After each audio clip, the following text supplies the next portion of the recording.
lovely children, beautiful daughter, handsome son.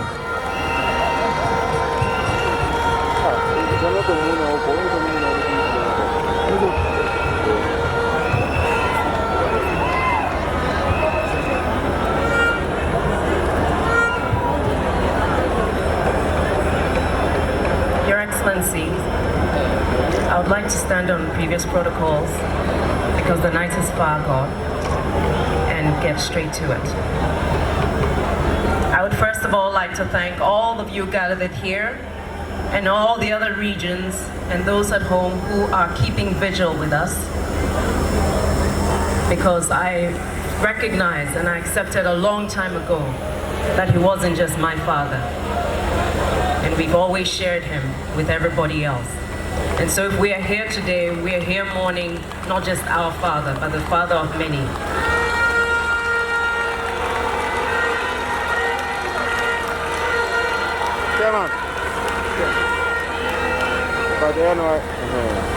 I would like to read from the Bible a couple of verses that came to me as I was told that I needed to come here and speak. And I read from Ecclesiastes chapter 3. For everything there is a season and a time for every purpose under heaven.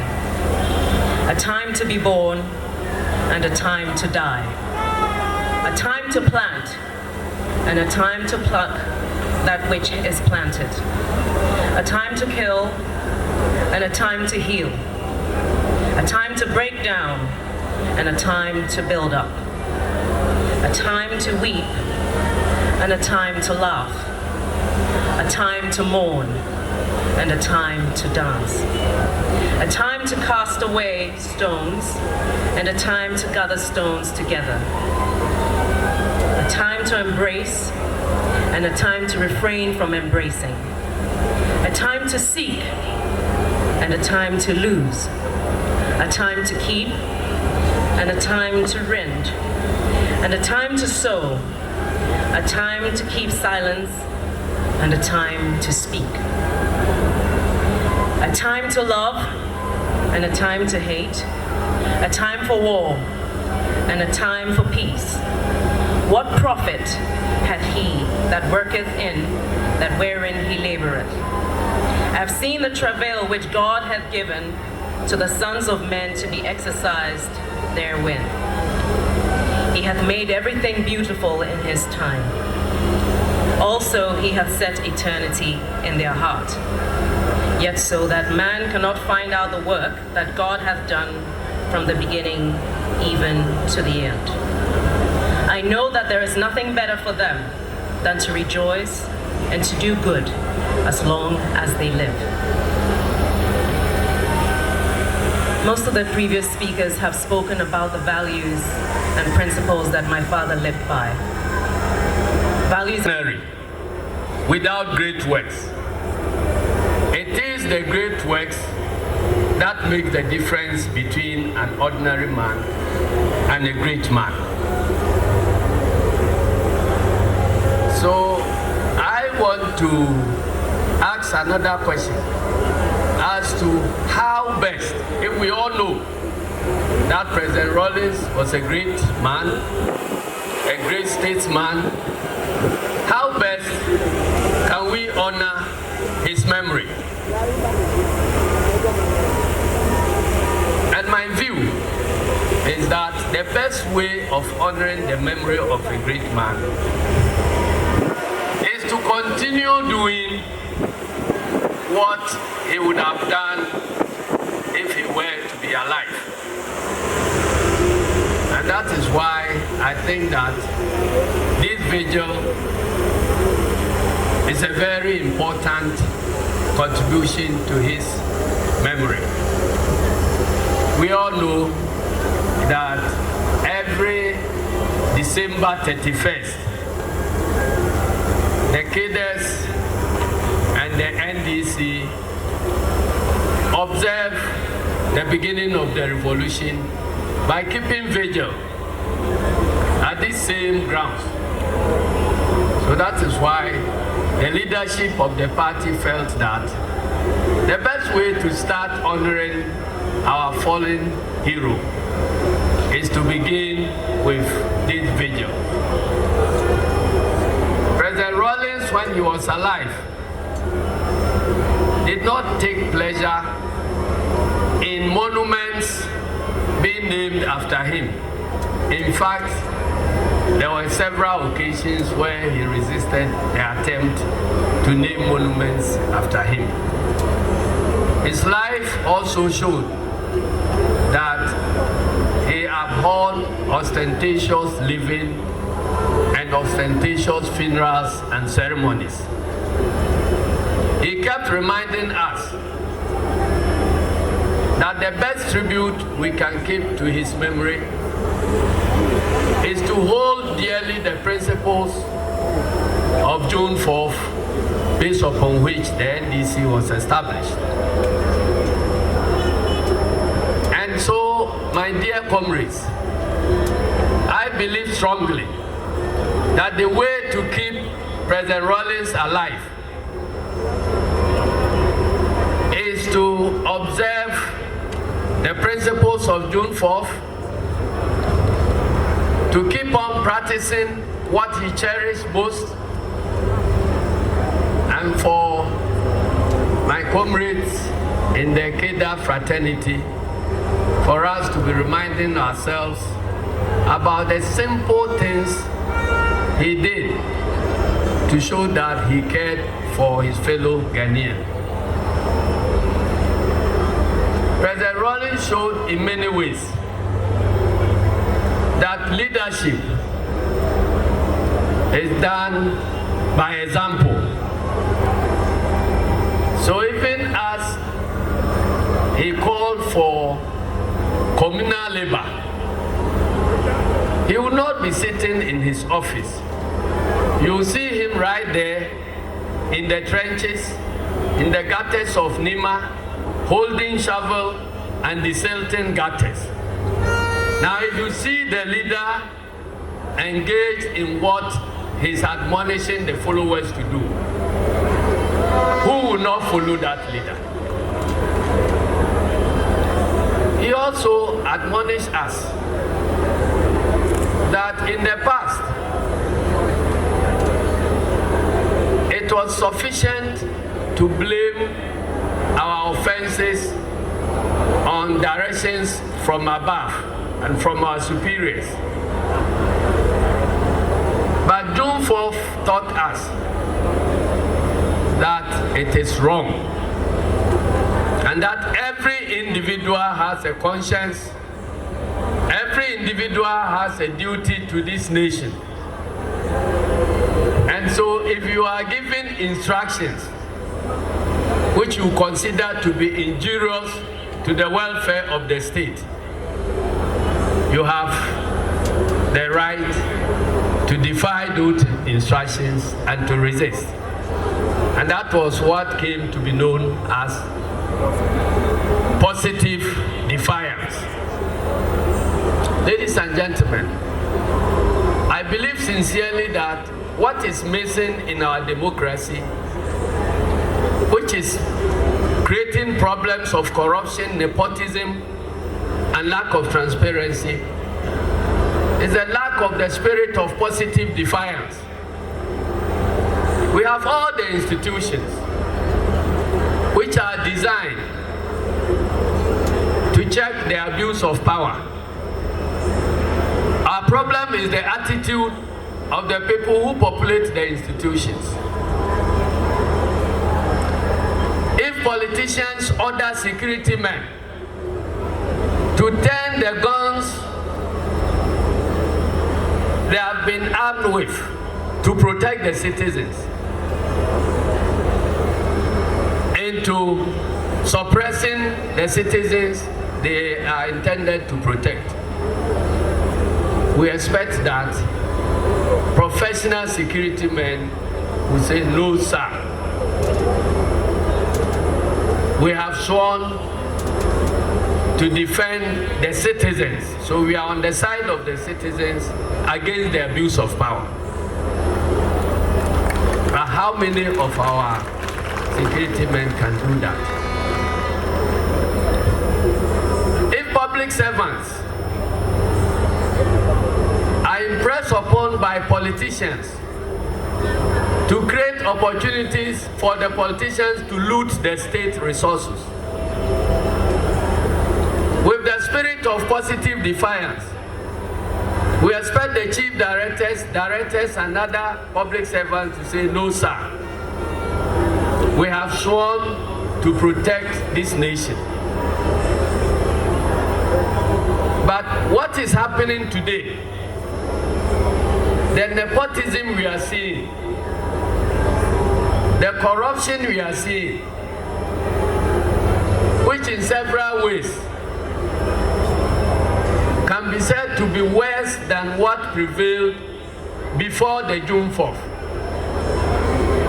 It is happening because we have abandoned the important principle of positive defiance. So the best way to remember President Rawlings is for us to go back, not to be reciting the principles, but to find out what those principles mean to our democratic survival and to pledge to live by them. The first few people who want to practice positive defiance may suffer for it, but eventually they'll prove to be martyrs who have sacrificed their lives to save this our democracy. Again, President Rawlings spoke constantly about accountability. Many of us just mentioned probity, accountability, without taking a step to find out what does accountability mean. There are a lot of people who think that when you talk about accountability, it's just about accounting for money. Money is part of it. But the most important way to hold ourselves accountable is to account for power and authority. Because we have been told by cadres, and we reduce it into singing, that power belongs to the people forever and ever. It is from this that we learn that anybody who finds himself in a position of power is just there in a position of trust. Hold the power, utilize the power to protect the masses, to seek the welfare of the masses, and to account to the people at the appropriate time as to how that power has been utilized. And one key principle means of holding people to account for how they use their power is through free, fair, and transparent elections. So if we are all preaching that we want to honor President Rawlings, let's honor him by keeping the structures that can hold people in power to account for how they use the power that has been entrusted into them by the masses. Finally, ladies and gentlemen, I believe I have spoken enough since the demise of our founder. But I want to remind all of us that the little things that President Rawlings took pleasure in doing, we believe that his memory shall be better observed by doing some of the things that he took pleasure in doing during this time of mourning him. I have mentioned his pleasure in accompanying the masses to undertake communal labor. And I want to believe that the party followers throughout the country can best honor his memory by at least dedicating one day in your various constituencies, in your various branches, to undertake a massive cleanup exercise in remembrance of President Rawlings.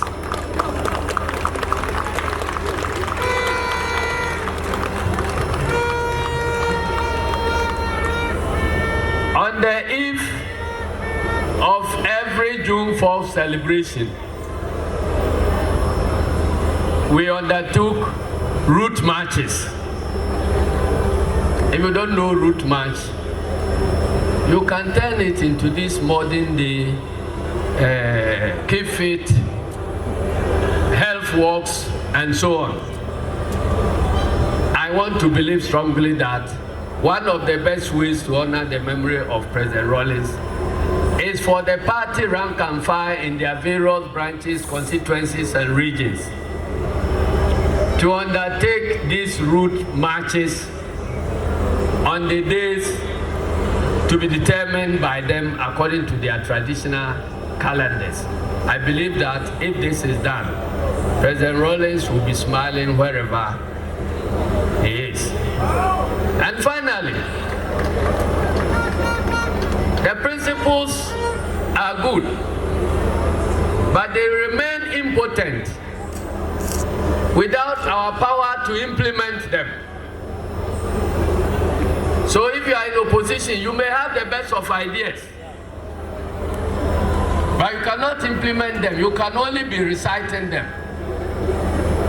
So the best tribute we can pay to the memory of our founder is to accomplish the rescue mission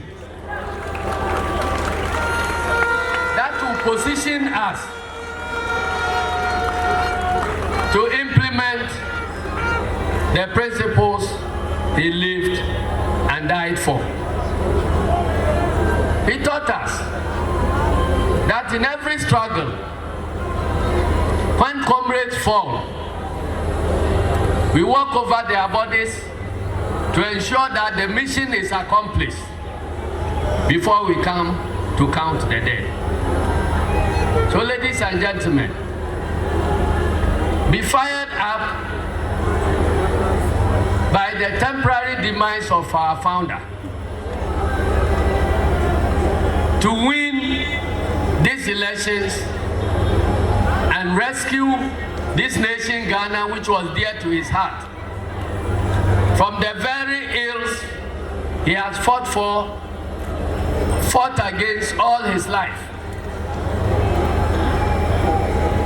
Corruption today is worse than what he fought against on the occasion of June 4th. Nepotism today is worse than what occasioned the June 4th. So how can we say that President Rawlings has been a good man, he has been an African, and yet all the things he lived and died for will not be commemorated? We will abandon them and still pretend that we are honoring his memory. Ladies and gentlemen, let us walk our talk. Let us fight to come to power. Let us revisit the idea of June 4th becoming one of the national holidays. We can only do this when we are in power. In opposition, it cannot be done. If the current government thinks that President Rawlings was a great man, then let them honor his great works. And his great works can be remembered if we observe June 4th, at least for one day when the nation will stand still, go back and review what June 4th stood for, and and to re-energize ourselves to live by the principles of June 4th. I thank you very much. I mean, President Rawlings, live forever.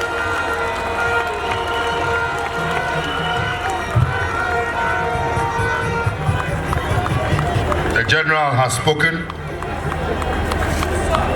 Rescue mission, cleanup exercises, route marches.